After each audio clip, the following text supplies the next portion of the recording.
चुनाव का माहौल चल रहा है, क्या लग रहा है आपको, क्या हो सकता है? एक तरफा चुनाव है। एक तरफा मतलब महेंद्र प्रताप जी के फेवर में चुनाव है। चुनाव जो है ना देश में, तो पार्टियों के चुनाव है। लेकिन फरीदाबाद लोकसभा में पार्टियों के चुनाव नहीं, दो विचारधाराएं। एक विचारधारा है चौधरी केशरपाल गुर्जर और दूसरी तरफ है चौधरी महेंद्र प्रताप जी। हमारे क्षेत्र के लोगों ने 10 साल चौधरी केशरपाल गुर्जर जी को टाइम दिया, लेकिन उन्होंने हमारे क्षेत्र का कोई विकास नहीं किया।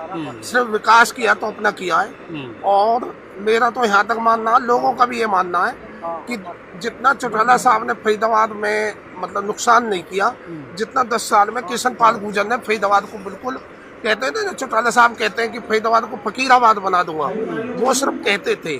लेकिन केशरपाल गुर्जर ने फरीदाबाद को फकीराबाद बनाने का काम किया है, अब प्रूफ कर दिया है। आज फरीदाबाद का किसान भी, फरीदाबाद का जवान भी, फरीदाबाद का व्यापारी भी सब दुखी है।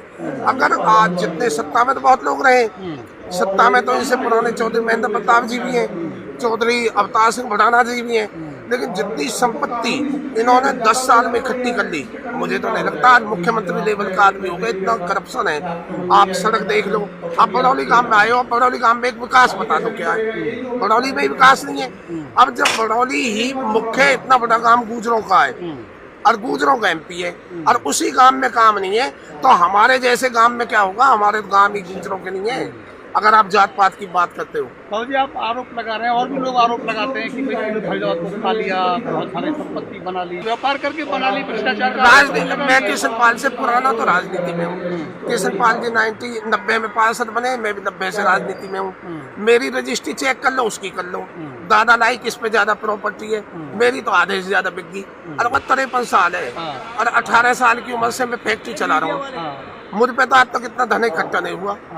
ऐसे इनके पास ही क्या है, इन्होंने इतनी जल्दी कर ली। व्यापार कर रहे हैं, प्रॉपर्टी काट रहे हैं, प्लाट ले रहे हैं, बेच रहे हैं। सेवक का काम प्लॉट काटने का नहीं है। फिर आप लीडर मत कहो, फिर डीलर के हो। तो उनके बेटे ने करा है ना, ना। बेटा को तो ये नहीं पता सूरज कहाँ से निकलता है।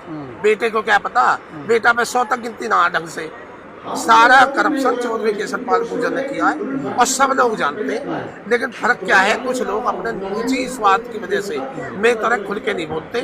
दिल में सबके है, मेरी बात दिल की जबान पे। यानी किसी के भी आपको लगा दो, नार्को टेस्ट करो, नार्को टेस्ट में सबके एक ही बात निकलेगी, केशरपाल करप्शन। और ये जो चुनाव है ना, ये चुनाव ही अब की बारी है। हमारे क्षेत्र में कोई भी पार्टी को वोट नहीं दे रहा। अगर कोई ये सोचता हो ना ये चुनाव कांग्रेस वर्सेस BJP है ना, यहाँ मोदी का कुछ जिक्र ही नहीं है। मोदी का कोई लेन देन नहीं, ना मोदी की कोई बात है। यहाँ तो बात है केशरपाल गुर्जर और चौधरी अपने महेंद्र प्रताप जी की है।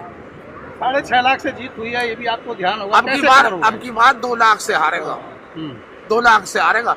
सब लोग दुखी हैं। आप पूरे बड़ौली गांव की सरदारी यहाँ बैठी है, किसी से पूछ लो अगर किसी का काम किया हो। ये धंधा बैठ रहे हैं रोज, आधा बड़ौली धंधा बैठा रहता है। किसान हमारे गांव के लोग बैठ रहे हैं, आज तक कोई बच्चा नौकरी नहीं लगवाया। केशरपाल गुर्जर सिर्फ उन लोगों के काम करता है जिनके हाथ में बैग हो, वो किसी भी जाति को। आपने बुलाया था खेल परिसर में, खेल के मैदान में, आप इनसे जो तो करवा तो गया वो हुड्डा दे दी जमीन, हुड्डा को दे दी वो जमीन खेल परिसर में। ऐसे पैर रखे मंत्री जी ने, अब उसमें खेल परिसर में प्लॉट कट गए, खेल परिसर ही समाप्त। क्या लग रहा है कि बड़ौली के लोग खेल परिसर का भी और प्लॉट जो काटे उनका सबका हिसाब? सबका विरोध है, कोई नहीं कहेगा। लेकिन जब बटन दबंगे ना, सबके हाथ में पंजे पे दबंगे। और महेंद्र प्रताप जी को तो वैसे ही काम बैठ के इस काम के भांजा तो राजा होता है। अगर राजा भांजे को पिताजी पे वोट दोगे 100% सारा काम देगा, कोई कहे या ना कहे। लेकिन ये बात देख लेना, जब वोट निकलेंगे तो सबसे ज्यादा चौधरी महेंद्र प्रताप जी निकलेंगे। पूरे ऑल ओवर क्षेत्र की स्थिति आप क्या देख रहे हो? सब दुखी है जी। आप शहर में चले जाओ, आप एक काम बता दो।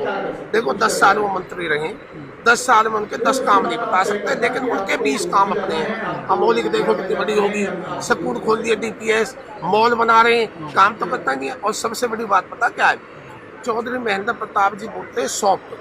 जो भी आदमी जाता है सबसे पहले कहते हैं आओ बैठो जी, चाय पियो, पानी पियो। और ये सबसे पहले कहते हैं तुमने तो वोट दी ना है, तुम तो मोदी देते हो। जब वोट मोदी को देते हैं तो ये आम जनता मोदी के पास नहीं जाएगी काम कराने। अगर किसी भी गरीब आदमी को काम पड़ता है ना, वो सबसे पहले थाने में जाता है, वो कमिश्नर के पास नहीं जाता। अब जब हमारा MP और मंत्री इतना खतरनाक है कि वो सबसे पहले बड़े बूढ़े को ये कहता तुमने वो वोट दी ना है, तुमने मोदी दिए। और कोई ये कहते जी फिर ना आओगे वोट लेने, तो ये कहते तुम्हारे 10 वोट से कौन सा मैं हार जाऊंगा, मैं तो 6 लाख के मार्जिन से जीता, 6.5 लाख के मार्जिन से 6.5 लाख के मार्जिन से मैं जीता हूँ। तो इस तरह की प्रवृत्तियां आज का जो हमारा आदमी ना जाग गए। देखो मैं आपको बहुत स्पष्ट बता देता हूँ, चुनाव में जब तो होता कुछ गड़बड़ी, अगर करण दलाल खड़ा होता तो फिर तो गुजरों के लिए धर्म संकट। अब तो दोनों हाथ में लट्टू है। और हमारे फरीदाबाद में ना जो वोटों का निर्णय लेता है और हार जीत का निर्णय लेता है, हार जीत का निर्णय लेते हैं गुजर, और गुजरों के दोनों हाथ में लड्डू है बढ़िया वाले। अगर करण दलाल होता था जब धर्म संकट था, हाँ जब वन साइड था, जब तो एक गुजरों के पास ऑप्शन नहीं थी, आज एक तरफा है। और ये तो कॉमन सेंस है जी, अगर 2 खड़े हों तो आदमी अपना आप देख लेता कि बढ़िया आदमी कौन सा है। चौधरी महेंद्र प्रताप जी का मुकाबले नहीं है, और कृष्ण पाल तो हारेगा, 100% हारेगा। आप कहीं भी चले जाओ फरीदाबाद में कोई भी वोट देने के तैयार नहीं है। बीजेपी के लोग भी सताए हुए, अकेला है, वन मैन शो है, मैं हूँ अब मैं ही हूँ, कोई नहीं है, कुछ भी नहीं है।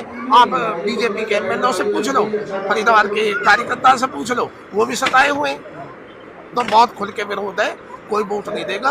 और देखो समाज है, समाज में कोई आता है सबका आदर भाव होता है, लेकिन ये तो 4 जून को पता लगेगी कि कितने मार्जिन से हारेगा। जीत का तो सवाल ही पैदा नहीं है। मेरा नाम जगदीश चंद्र वशिष्ठ है जी। देखिए अभी तो नॉमिनेशन शुरू हो रहे हैं,